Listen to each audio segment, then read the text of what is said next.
నమస్కారం, welcome to Telugu stories book.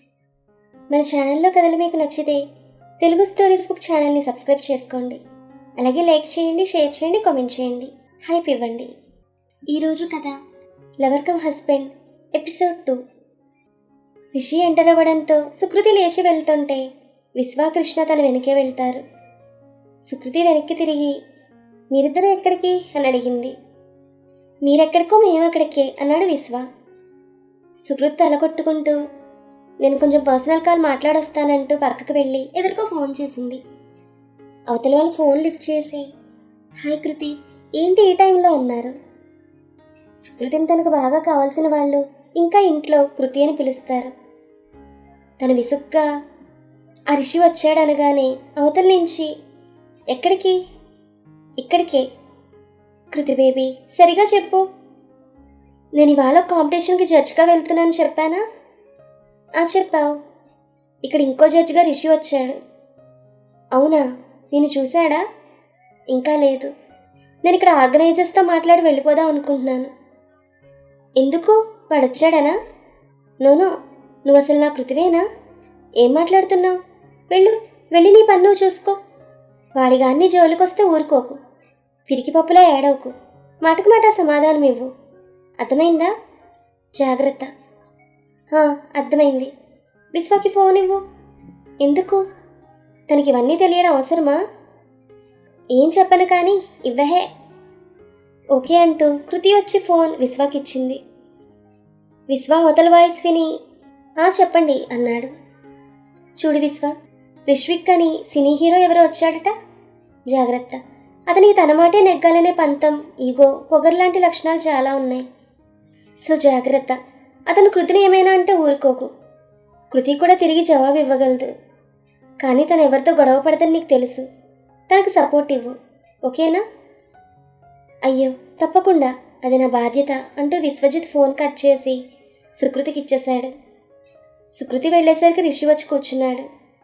అటు తిరిగి తన పిఏతో ఏదో మాట్లాడుతున్నాడు. సుకృతికి చాలా ఇబ్బందిగా ఉంది. ఆర్గనైజర్స్ వచ్చి, రిష్విక్ గారు, మీట్ మీ సుకృతి, మీ కో జడ్జ్ అంటూ పరిచయం చేయగానే రిషి ఇటు తిరిగాడు. అంతే, సుకృతిని చూసి సార్కి కోపం తన్నుకుంటూ వచ్చింది.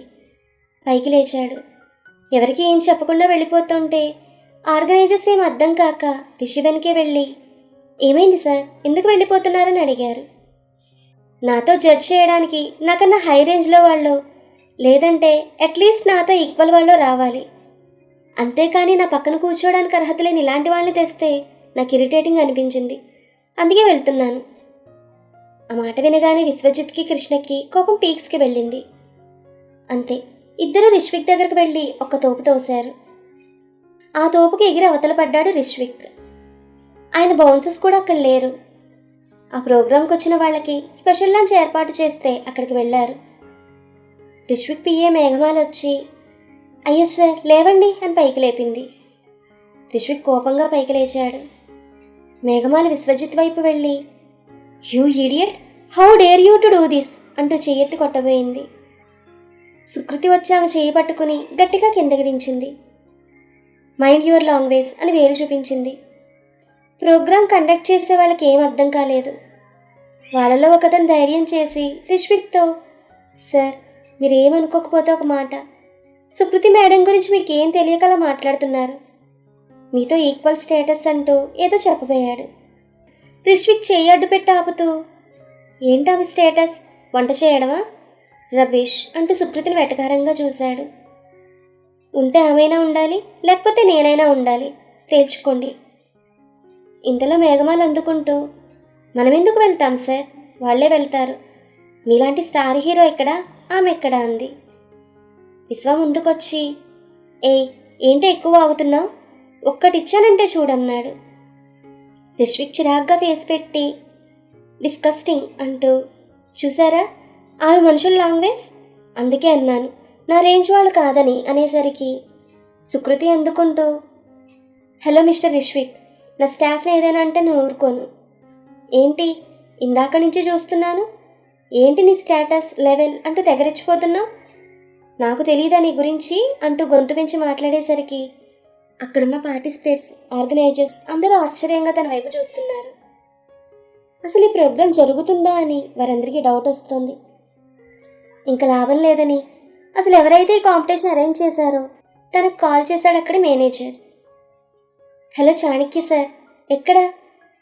మీరు అర్జెంటుగా రావాలి. ఏమైంది? ఏమైందని అంత స్లోగా అడుగుతారేంటి సార్? మీ పార్టీకి మీరు రెండో జడ్జి రావడం లేదని ఆ తిక్కల సాముని ఇక్కడ పడేసిపోయారు. ఆయనేమో కృతి మేడంతో గొడవ పడుతున్నారు. మీరు త్వరగా రండి సార్ అని ఫోన్ పెట్టేశాడు. చాణక్య రిష్విక్కి బెస్ట్ ఫ్రెండ్. అతను ఇక్కడే వేరే ఫ్లోర్లో ఈ కాంపిటీషన్ ఫైనల్ కాబట్టి ఎక్కడ తగ్గకుండా చాలా ప్రెస్టీజియస్గా తీసుకుని ఏర్పాట్లలో బిజీగా ఉన్నాడు. తన మేనేజర్ నుంచి కాల్ రాగానే అతను ఫాస్ట్గా అక్కడికి వచ్చాడు. ఈలోపు బయట మీడియాకి న్యూస్ వెళ్ళిపోయింది. అంతే, వాళ్ళంతా లోపలికి వస్తుంటే వాళ్ళని ఆర్గనైజర్స్ అడ్డుకున్నారు. చాణక్య వచ్చి రిష్విక్ని పక్కకి తీసుకెళ్ళి, రిషి, ఏంట్రా ఇదంతా? నువ్వేం చేస్తున్నావో నీకు అర్థమవుతుందా? అయినా సుకృతికి ఏం తక్కువ? నువ్వు గతం మర్చిపోకంటూ నచ్చజెప్పబోయాడు. రిషి మధ్యలో ఆపి, హే ఆపు, ఏంటి గతం అంటావు? పిచ్చివాళ్ళు మాత్రమే గతంలో ఉంటారు, నేను కాదు. ఇప్పుడు అది కాదు, ముందు తను పంపేసే. అమౌంట్ ఏమైనా ఇవ్వాలంటే చెప్పు, నేను బ్లాంక్ చెక్ తన మొహం మీద కొడతానన్నాడు. ఆ మాటకి చాణక్య, ఏంట్రా నువ్విచ్చేది? తనే ఇస్తుంది నీకు, అంతకన్నా ఎక్కువ. అయినా ఏం చేసిందని తన మీద అంత కోపం కసి? తను వెళ్ళదు, నువ్వు వెళ్ళడానికి వీల్లేదు. I have paid you huge amount. ఇంకేం మాట్లాడుకు, పద. అంతేకాదు, అక్కడికి వెళ్ళి కృతికి సారీ చెప్పు, లేకపోతే నేను నీకు ఇచ్చిన దానికి డబుల్ అమౌంట్ కట్టి ఇక్కడి నుంచి వెళ్ళు అని సుకృతి దగ్గరికి వెళ్ళాడు చాణక్య. సుకృతి విశ్వాతో కృష్ణతో ఏదో మాట్లాడుతోంది. చాణక్య తన దగ్గరికి వెళ్ళి, కృతి 1 minute అని పిలిచాడు. సుకృతి వచ్చి, ఏంటి చాణక్య, మీరు మీ ఫ్రెండ్ కలిసి కావాలని నన్ను టార్గెట్ చేశారా? ఇలా అందరిలో అవమానించాలని నన్ను పిలిచావు అంది విపరీతమైన కోపంతో. నువ్వు అలా అనుకోవడంలో తప్పు లేదు కృతి, ఎందుకంటే మీ ఇద్దరిని ఒకే ఈవెంట్కి పిలవడం నాదే తప్పు. కాదు, నిన్ను పిలిచే ఐడియట్ని రమ్మండం నాదే మిస్టేక్. అందుకు నాకు క్షమించు, నేను నా తప్పును సరిదిద్దుకుంటానన్నాడు చాణక్య. అక్కడికి రిషి వచ్చి, చాణక్య ఐఎమ్ సారీ అంటూ వెటకారంగా నవ్వుతూ బ్లాంక్ చెక్ ఇచ్చి, నువ్వు ఇచ్చిన దానికి 3 రెట్లు రాసుకో, అంతేకాని నేను ప్రతి అడ్డమైన వాళ్ళకి సారీ చెప్పాల్సిన అవసరం నాకు లేదంటూ వెళ్ళిపోయాడు అతను. మేఘమాల వెళుతూ విశ్వజిత్ వైపు చూసి, ఈ సంగతి తరువాత అని వేలు చూపించింది. అందరికీ సౌండ్ లేదు. దాదాపు 10 నిమిషాలు ఎవ్వరూ ఏమీ మాట్లాడలేదు. Pin drop silent. సుకృతి ముందు తేరుకుంది. ఎందుకంటే అక్కడ ఉన్న వాళ్ళందరిలో రిష్విక్ గురించి తనకే ఎక్కువ తెలుసు. గతంలో అతను ఇంతకన్నా పెద్ద అవమానమే చేశాడు. ఛీ, I hate you Rishi for ever and ever అనుకుంది. చాణక్య, ముందు పార్టిసిపెంట్స్ని రెడీ అవ్వమను, నేను చూసుకుంటానంతా అంటూ చాణక్య భుజం తట్టింది. చాణక్యకి జరిగింది డైజెస్ట్ అవ్వడం లేదు. తను ఏమనుకున్నాడు, ఇక్కడ ఇలా జరిగింది. ఓకే, ముందు ఈ ప్రోగ్రాం బాగా జరగాలి, ఆ తర్వాత రిషిగాడి సంగతి చెప్తాననుకున్నాడు. ప్రోగ్రాం స్టార్ట్ అయింది. సుకృతి పార్టిసిపెంట్స్కి 1 hour టైం ఇచ్చింది. 3 items చేయాలి. First item cake, second item north India లేదా సౌత్ ఇండియా కానీ లేదా ఏదైనా dish, third item continental. Are you ready అని అడిగింది వాళ్ళని. ఓకే, మీకు కావాల్సిన ఐటమ్స్ అన్నీ అక్కడ సూపర్ మార్కెట్ సెట్ వేసి ఉంది కదా, అందులో ఉన్నాయి. మీకు 1/2 గంట టైం మీకు కావాల్సినవి తెచ్చుకోవడానికి అండ్ అరేంజ్ చేసుకోవడానికి. Next 1 hour for making items and your time starts now అంటూ విజిల్ వేసింది. అంతే, పార్టిసిపెంట్స్ సూపర్ మార్కెట్ సెట్ వైపు పరుగులు తీశారు. ఇక్కడ రిజల్ట్కి ఎటూ టైం ఉంది. ఈలోపు మనం రిషి ఏం చేస్తున్నాడో చూద్దాం. అసహనంగా రిషి బయటకు వేరే ఎగ్జిట్ నుంచి వచ్చాడు. తన డ్రైవర్ శంకర్ కారుతో రెడీగా ఉన్నాడు. బయటకు రాగానే తను ప్రస్తుతం చేస్తున్న మూవీ డైరెక్టర్ కాల్ చేశాడు. కానీ రిష్విక్ కావాలనే లిఫ్ట్ చేయలేదు. వెంటనే అలా చాలామంది కాల్స్ చేస్తూనే ఉన్నారు. రిష్విక్ కారు ఎక్కగానే మేఘమాల ముందెక్కి కూర్చుంది. కారు ఫాస్ట్గా దూసుకెళ్ళింది. ఆమె ఫోన్ కూడా రింగ్ అవుతూనే ఉంది. ఆమె భయంగా సార్ అంది. ఏంటి అన్నాడు విసుగ్గా. అది మన డైరెక్టర్ కాల్ చేస్తున్నారు. అయితే లిఫ్ట్ చేయమంటారా? చెయ్యి. ఆమె లిఫ్ట్ చేసింది. హలో మేఘ, ఏడిమి సార్? ఎందుకు సార్ అందామె. ఒకసారి ఆయన వీరంగం చూడమను. నెట్లో పెట్టారెవరో. నీ వెనకే కూర్చుని ఉంటాడు. చెప్పు. ఇక నుంచైనా జాగ్రత్తగా ఉండమను. తన మాటే నెగ్గాలనే యాటిట్యూడ్ తగ్గించుకోమను అని ఫోన్ పెట్టేశాడు అతను. మేఘమాల మొబైల్లో చూస్తే లైవ్ ఛానల్స్, ఎఫ్బి, ఇన్స్టా అన్నింటిలో ఒకటే న్యూస్. హీరో రిష్విక్ యారగెంట్, ఇగో, ఒళ్ళంతా పొగరు, ఎవరినీ లెక్క చేయడు, ఇలా అన్ని నెగిటివ్ కామెంట్స్ హెడ్లైన్స్తో హోరెత్తించారు. ముఖ్యంగా ఆడవాళ్ళకి ఇతనిచ్చే గౌరవం చూడండి అంటూ న్యూస్. అందులో సుకృతిని, ఏంటి మీ స్టేటస్, వంట చేయడమా? రబ్బిష్. మిగతా అంతా లేకుండా కేవలం ఈ లైన్ చూపిస్తూ వంట చేసే ఆడవాళ్ళని రబ్బిష్ అంటున్న రిష్విక్ అంటూ తన మీద ఫుల్ నెగిటివ్ టాక్. ఇక సోషల్ మీడియాలో అయితే ఒక్కటే ట్రోలింగ్. ఈయన గారికి జన్మ ఇచ్చిన అమ్మ ఆడది, తోడబుట్టిన చెల్ల ఆడది, రేపు పెళ్లి చేసుకునేది ఆడదాన్ని, మరి తనతో జడ్జిమెంట్ ఇవ్వడానికి మాత్రం ఆడది పనికిరాదంటూ ఒక ఆట ఆడేసుకుంటున్నారు రిష్విక్ని. ఇదంతా చూస్తున్న రిష్విక్తో, సార్, దీనికి అంతటికీ కారణం ఆ సుకృతి. ఆమె తన స్టాఫ్తో కావాలని ఇదంతా షూట్ చేయించి న్యూస్ ఛానల్స్ వారికి ఇచ్చుంటుంది. అయినా మీరెందుకు వాళ్ళని అలా వదిలేశారు? ఆమె పిఏకి ఇంకా డ్రైవర్కి ఎంత బలుపో చూసారా? మిమ్మల్ని కిందకు తోహేశారు అంది మేఘమాల. ఇదంతా వింటున్న రిష్విక్ కోపంతో పిడికిలి బిగించి, ఇదంతా నీ పనేనా Kriti? I hate you for ever and ever అంటూ కారు విండోకి పంచిచ్చాడు రిష్విక్. మేఘ, ఇవాళ రేపు షెడ్యూల్స్ అన్ని క్యాన్సిల్ చేయి, నేను ఫోన్ చేసి చెప్తాను నెక్స్ట్ షెడ్యూల్ గురించి అంటూ, శంకర్, కార్ సైడ్ తీసుకో అన్నాడు. కారు ఆగ్గానే వాళ్ళిద్దరిని దిగమన్నాడు. వారికి చెరో 5,000 ఇచ్చి వాళ్ళని వెళ్ళమని కార్ డ్రైవ్ చేసుకుంటూ వెళ్ళిపోయాడు రిష్విక్. మొబైల్ స్విచ్ ఆఫ్ చేశాడు. అక్కడ కాంపిటీషన్లో పార్టిసిపెంట్స్కి ఇచ్చిన టైం అయిపోయింది. సుకృతి స్టేజ్ మీదకి వెళ్ళింది. అందరూ కేక్ డెకరేషన్ ఎరగేశారు. కొంతమంది నార్త్ ఇండియాలో ఐటమ్స్, రోగన్ జోష్, స్టఫ్డ్ బాటీ, మలై కోఫ్తా కర్రీస్ చేస్తే, ఇంకొంతమంది సౌత్ ఇండియా ఐటమ్స్ అయిన దమ్ బిర్యానీ, అపోలో ఫిష్, గోంగూర మటన్ కీమా లాంటి వాటితో అలరించారు. బేక్డ్ మష్రూమ్స్, రోజ్మేరీ చికెన్ లాంటి కాంటినెంటల్ ఐటమ్స్ కూడా చేశారు. సుకృతితో పాటు ఇంకొంతమంది విఐపీలు అవన్నీ టేస్ట్ చేశారు. అందరూ కలిసి ఒక పావుగంట తర్వాత రిజల్ట్ని అనౌన్స్ చేశారు. వినయ్ సింగ్ ఫ్రమ్ పంజాబ్ విన్నర్గా, ప్రీతి అనే కేరళ అమ్మాయిని సెకండ్ విన్నర్గా అనౌన్స్ చేశారు. ఫస్ట్ వచ్చిన అతనికి 10 lakhs ప్రైజ్, సెకండ్ విన్నర్కు 7 lakhs ప్రైజ్ సుకృతి చేత ఇప్పించారు. ఆ తర్వాత చాణక్య మాట్లాడుతూ, ఇక్కడికి విచ్చేసిన వారందరికీ నా స్పెషల్ థ్యాంక్స్. స్టార్టింగ్లో ఏర్పడ్డ అసౌకర్యానికి నేను ప్రతి ఒక్కరికి సారీ చెప్తున్నాను.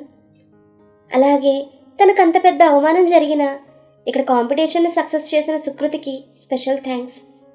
అండ్ ఈ కాంపిటీషన్లో ఫస్ట్ సెకండ్ వచ్చిన వాళ్ళకి తమ రెస్టారెంట్స్లో చెఫ్గా జాయిన్ చేసుకుంటామని మేడం ముందే చెప్పారు. సో అందరికీ మరోసారి థ్యాంక్స్ చెప్పుకుంటూ సుకృతి మేడంని మాట్లాడమని కోరుతున్నానంటూ చాణక్య ఆమెకు మైక్ ఇచ్చాడు. సుకృతి మాట్లాడుతూ, ఒక ఆడపిల్ల తనంతట తాను ఎవరి సపోర్ట్ లేకుండా తాను అనుకున్న గమ్యానికి చేరేలోపు తనకి ఎన్నో అవమానాలు, అవహేళనలు తప్పవు. కానీ అవన్నీ దాటుకుంటూ ఓడిన ప్రతిసారి ఇంకా కసిగా తను అనుకున్న సాధించాలి. నేను అలాగే వచ్చాను. ఇందాకంత హంగామా చేసిన హీరో లాంటి పాసింగ్ క్లౌడ్స్ ఎంతమందినో దాటుకునే వచ్చాను. నేను ఇక్కడికి రాకముందు అనుకున్నది ఫస్ట్ సెకండ్ విన్నర్స్కి నా దగ్గర చెఫ్గా అపాయింట్ చేద్దామని. కానీ ఇక్కడికి వచ్చాక అంత గొడవ జరిగినా ఎఫెక్ట్ ఏమాత్రం పడకుండా కాంపిటీషన్ సక్సెస్ చేశారు పార్టిసిపెంట్స్ అందరూ. సో ఇందులో పాల్గొన్న ఈ 12 మందిని నేను చెఫ్గా అపాయింట్ చేస్తున్నాను చెప్తుండగానే అందరూ గట్టిగా క్లాప్స్ కొట్టారు. మీ 12 మందికి కమింగ్ సండే నా రెస్టారెంట్లో లంచ్ అంటూ బై చెప్పి అక్కడి నుంచి వెళ్ళిపోయింది సుకృతి. కారెక్కగానే చాణక్య వచ్చి, కృతి, థ్యాంక్ యూ సో మచ్ రా, ఈ ప్రోగ్రామ్ ఇంత పెద్ద సక్సెస్ అయిందంటే నీ వల్లే. అండ్ నా తరపున స్మాల్ గిఫ్ట్ అంటూ బంచ్ ఆఫ్ చాక్లెట్స్ ఇచ్చాడు. ఎందుకంటే కృతికి చాక్లెట్స్ అంటే ప్రాణం. అండ్ తను మాత్రం ఏ అమౌంట్ తీసుకోకుండానే వచ్చింది. కృష్ణ కార్ స్టార్ట్ చేశాడు. సుకృతి వెళుతూ చాణక్యకి భయ చెప్తూ కళ్ళు తుడుచుకుంది. అది చూసిన చాణక్య, నాకు తెలుసు కృతి, నువ్వెందుకు బాధపడుతున్నావో. నీకు ఒక రోజు వస్తుంది, అప్పుడు చెప్పు నేను బాధ పెట్టిన వాళ్ళ సంగతి. కాదు, నేనే నీ చేత అలా చేయిస్తాననుకుని వెళ్ళిపోయాడు అతను.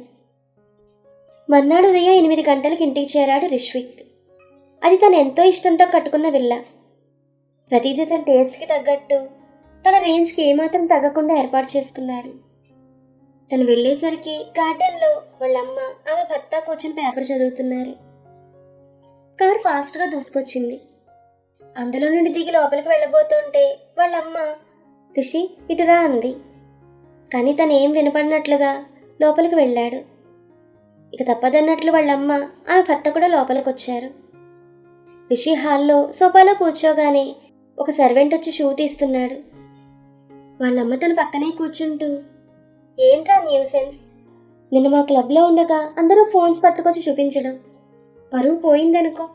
ఆ కృతి వల్లే అంటగా, మేఘ చెప్పింది. ముందు దాని సంగతి చెప్తానంటూ ఫోన్ తీసి ఎవరికో కాల్ చేస్తుంటే రిషి ఆమె మొబైల్ లాక్కుని దూరంగా విసిరేశాడు. ఆమె కోపంగా, రిషి వాట్ ఈస్ దిస్, అదెవరో నీ పరువు తీస్తే ఆ కోపం నా మీద చూపిస్తావే అని అరిచింది.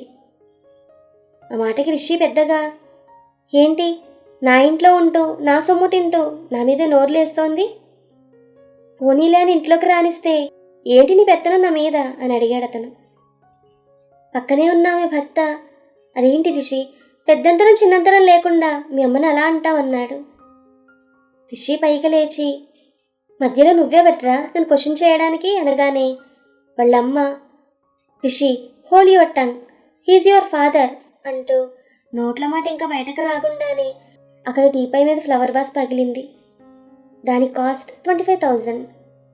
ఆ సౌండ్కి ఇంట్లో అందరూ వచ్చారు.